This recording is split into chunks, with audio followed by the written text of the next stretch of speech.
The brachial plexus is formed in the posterior triangle of the neck by the union of the anterior rami of the 5th, 6th, 7th, and 8th cervical and the first thoracic spinal nerves. The plexus can be divided into roots, trunks, divisions, and cords.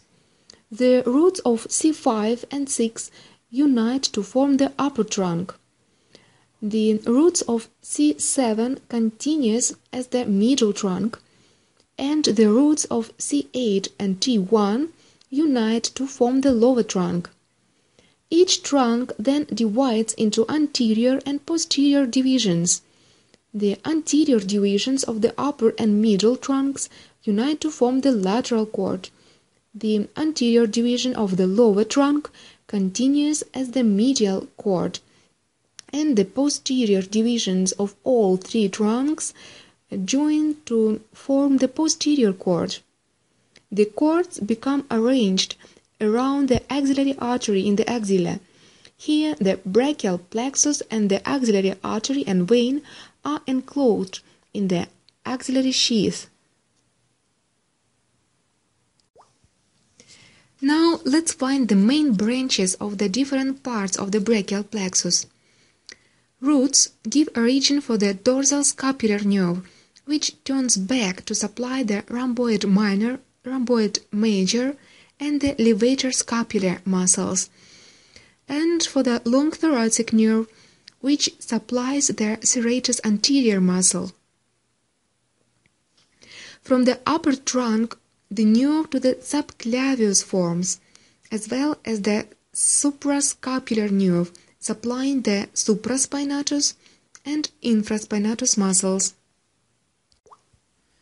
The lateral cord of the brachial plexus makes lateral pectoral nerve, muscular cutaneous nerve, and the lateral root of median nerve. Lateral pectoral nerve supplies the pectoralis major muscle. The muscular cutaneous nerve leaves axilla by piecing the coracobrachialis muscle. It innervates this muscle plus biceps brachii and brachialis muscles, then continues to the forearm as a lateral cutaneous nerve of the forearm. From here is the name of this nerve, the muscular cutaneous, so it supplies end muscles and skin. The lateral root of median nerve is joined by the medial root to form the median nerve itself. Then it passes downward on the lateral side of the axillary artery. The median nerve gives off no branches on the arm. It supplies muscles and skin over the forearm and hand. The medial cord of the brachial plexus gives origin for the medial pectoral nerve, which supplies pectoralis minor and major muscles. Medial root of median nerve that joins the lateral root, as you saw before.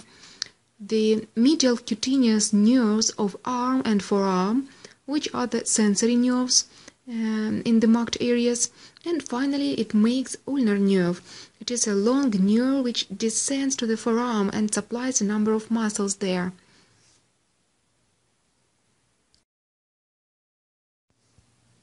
The posterior cord makes up upper and lower subscapular nerves to the subscapular muscle, thoracodorsal nerve to the latissimus dorsi muscle, axillary nerve, which passes through the quadrangular space in the posterior wall of the axilla and supplies shoulder joint, deltoid, teres minor muscles, and the skin over the deltoid. The longest nerve of the posterior cord is the radial nerve. It leaves the axilla, turning around humerus via the spiral groove, and distributes its branches among the muscles and skin of the posterior regions of the arm, forearm, and hand. On the arm, it supplies triceps brachii and skin over it.